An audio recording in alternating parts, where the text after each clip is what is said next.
Já parou para pensar em como é a chegada do embrião no útero? Como são as etapas do seu processo de desenvolvimento? Não?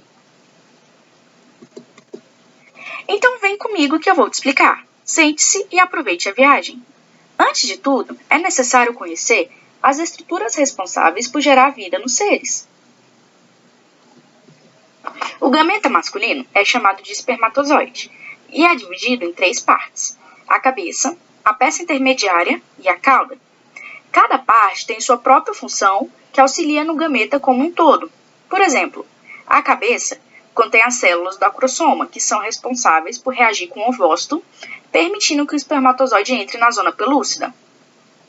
Já na peça intermediária, contém mitocôndrias, que são células que dão a energia necessária para que o espermatozoide possa completar a fecundação. E por último, a cauda é como o motor do espermatozoide. É ela quem promove a locomoção própria desse gameta. Curiosidade: a única célula animal com capacidade de locomoção própria é o espermatozoide. Já os gametas femininos são chamados de óvulos. Para que ocorra a fecundação, é necessário que a fêmea libere um ovócito 2, que será fecundado pelo espermatozoide. O ovócito 2 contém núcleo, corona radiata e zona pelúcida. O núcleo é responsável por armazenar os cromossomos da mãe. A corona radiata é responsável por produzir sinais químicos que atraem os espermatozoides, processo no qual é chamado de quimiotaxia. E por último, a zona pelúcida é responsável por evitar a polispermia, já que ela se modifica após a entrada do espermatozoide, impedindo assim a entrada de um segundo gameta masculino. Agora que conhecemos os 2 gametas, podemos falar um pouco mais a fundo sobre eles. Vamos começar observando a diferença de tamanho entre eles. O masculino é mais ou menos a metade do feminino. Essa diferença é essencial para facilitar a locomoção e a fecundação dentro do trato reprodutivo da fêmea. Tá, mas essa é a única diferença entre eles? Não! Além do tamanho, os 2 gametas apresentam seu número de cromossomos divididos em 2, devido ao fato de, no momento da fecundação, eles se fundirem, somando seus cromossomos. Esse número pode variar dependendo da espécie estudada. Por exemplo, nos suínos são 40, nos ratos e nos coelhos são 44. Já nos equinos, o comum é de 64 cromossomos. Sabendo disso, vamos começar a falar da fecundação. Tudo começa com a maratona percorrida pelo espermatozoide em direção ao ovócito 2. A largada acontece em posições variadas dependendo da espécie. Por exemplo, nos ruminantes ocorre no canal vaginal. Já nos equinos, suínos e caninos ocorre no útero. E o final da corrida é a fecundação. Para que ocorra a fecundação, é necessário milhares de espermatozoides para apenas um ovócito 2. Nesse processo, o espermatozoide enfrenta várias dificuldades na tentativa de achar o ovócito. Um desses problemas é a movimentação retrógrada do espermatozoide. Esse movimento consiste no sentido oposto ao comum, que seria até o ovócito. Normalmente, esse fato deve-se aos gametas masculinos que apresentam alguma modificação estrutural não conseguirem se locomover como saudáveis, ocasionando assim uma movimentação retrógrada. Além disso, tem-se as criptas na cérvix, que são microvilosidades encontradas no útero, com a função de reter os espermatozoides, em sua maioria também com má formação. E, por último, temos o desafio de passar pelas células de defesa da fêmea, os neutrófilos. Essas têm a função de fagocitar células estranhas, como bactérias, vírus e até mesmo espermatozoide, já que esse não é uma célula originada da fêmea. Mas para que servem todos esses obstáculos enfrentados pelo espermatozoide? A principal razão é para que se possa selecionar espermatozoides saudáveis e capacitados para a fecundação. Nessas barreiras enfrentadas, o espermatozoide passa por uma reação enzimática, que nada mais é do que a remoção das moléculas de superfície de membrana do gameta masculino, para que as proteínas que se ligam à zona pelúcida possam ficar expostas e na sua forma ativa, e, assim, possam realizar a reação cortical ao se encontrar com o gameta feminino. Ok, já sabemos um pouco mais sobre os gametas. Porém, quanto tempo eles são capazes de sobreviver? A longevidade dos gametas varia dependendo da espécie, mas todas têm em comum o fato do ovócito durar menos do que o espermatozoide. Esse fator influencia no momento da cópula, pois as fêmeas possuem o instinto natural de só permitir o cruzamento após ou durante a ovocitação, o que aumenta a chance de sucesso reprodutivo da espécie. Assim, quando o ovócito 2 for liberado, a fêmea permite que o macho cruze com ela. O que o espermatozoide faz para conseguir passar a barreira natural do ovócito 2? Na hora da fecundação, ocorre um processo que é chamado de reação cortical, que se resume ao momento em que a cabeça do espermatozoide entra em contato com o ovócito 2. Os grânulos corticais, assim, são liberados. Isso faz com que a zona pelúcida se altere e bloqueie a entrada de um novo espermatozoide, ou seja, evitando a polispermia. Com isso, os gametas masculino e feminino se fundem, assim teremos o zigoto ou ovo, dando início ao processo de clivagem. A clivagem se caracteriza pela sua rápida divisão celular, mas essa não é acompanhada de um aumento de volume do embrião. A primeira divisão do zigoto ocorre num plano longitudinal e se estende de um polo ao outro, formando duas novas células chamadas de blastômeros.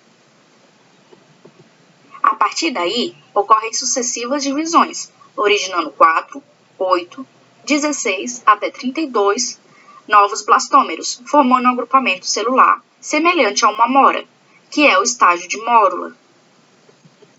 Lembrando que, após a fecundação na ampola da tuba uterina, o zigoto vai migrando com a junta de células ciliadas da tuba até chegar no seu destino, o útero.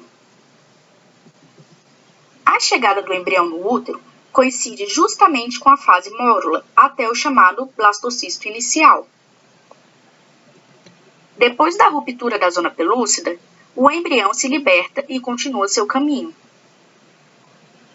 até o momento em que se fixa no endométrio materno, para a continuação do seu desenvolvimento.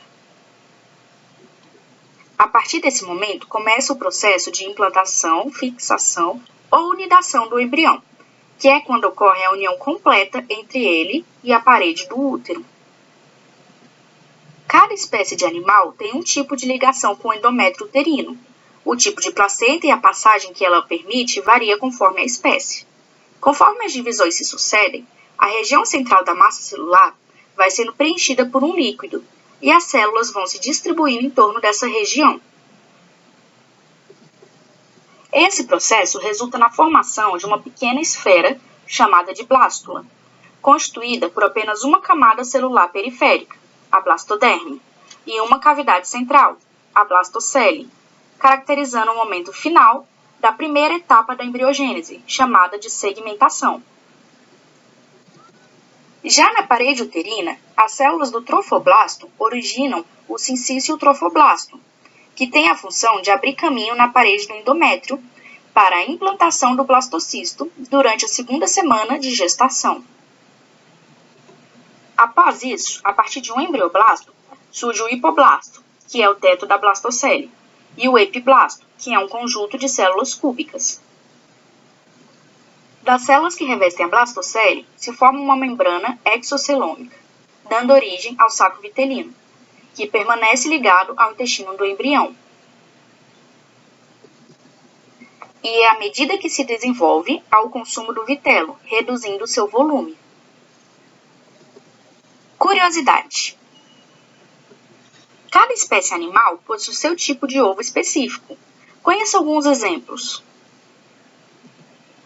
Ovos com média concentração de vitelo são chamados de heterolécitos, onde o vitelo é concentrado em um dos polos vegetativos do ovo. E tem como exemplo os anfíbios. Ovos nos quais há grande quantidade de vitelo são chamados de telolécitos e de centrolécitos. No primeiro, temos os répteis, aves e peixes como representantes. E no segundo, temos os artrópodes. Ovos com pequena concentração de vitelo são chamados de isolécitos e são representados pelos equinodermos, anfíoxo e mamíferos. E, por último, temos os ovos sem vitelo, chamados de alécitos, que são os ovos de mamíferos placentários. Depois de todo esse processo, vem a parte da gastrulação, que é a fase onde é definido o plano corporal do indivíduo, a partir da formação dos folhetos germinativos, ectoderma, mesoderma e endoderma. Há também a diferenciação de células e aumento de massa do zigoto. As células começam a se rearranjar, migrando para as regiões onde serão diferenciadas entre músculos, órgãos internos, sistema nervoso e pele. Esse processo é denominado neurulação. A blastocele desaparece, dando origem aos processos que formam o tubo digestório e aos processos que vão formar a boca e o ânus do indivíduo em questão.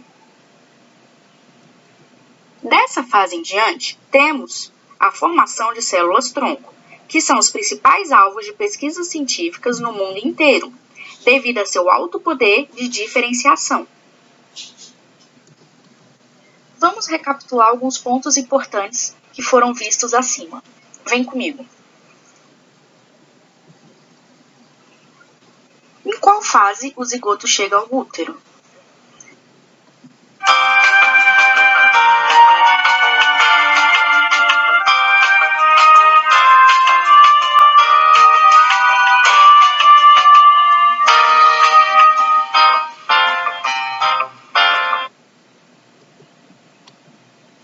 O zigoto normalmente é implantado no útero em sua fase de mórula. Nessa fase, ele encontra-se com uma média de 32 blastômeros. Para que serve a reação cortical?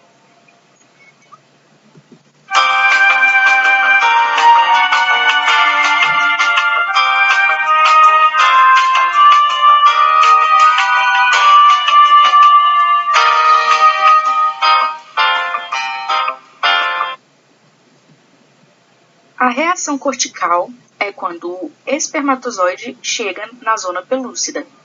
Então, ele reage com essa zona, criando uma barreira que impermeabiliza todo o ovócito 2, fazendo assim com que nenhum outro espermatozoide consiga penetrar na zona pelúcida, ou seja, ele evita a polispermia.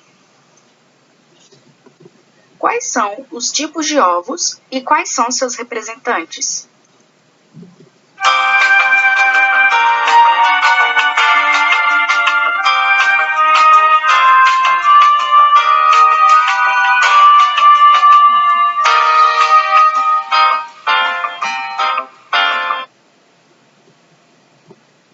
O primeiro tipo de ovo é o alécito, ou seja, sem vitelo nenhum, e esses ovos são representados pelos mamíferos placentários.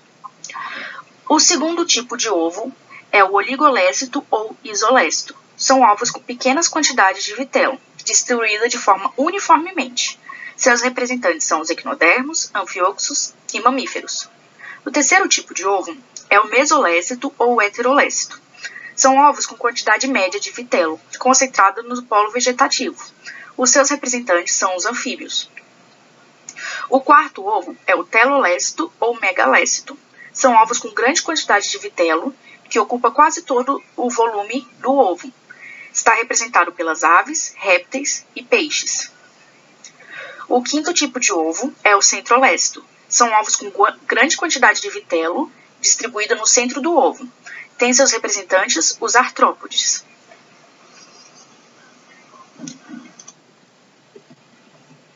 Bom, pessoal, com isso finalizo o vídeo, que fala um pouco sobre um dos muitos processos por trás do desenvolvimento embrionário. Espero que tenham gostado e que tenha ficado tudo bem entendido. Me despeço aqui. Bom dia!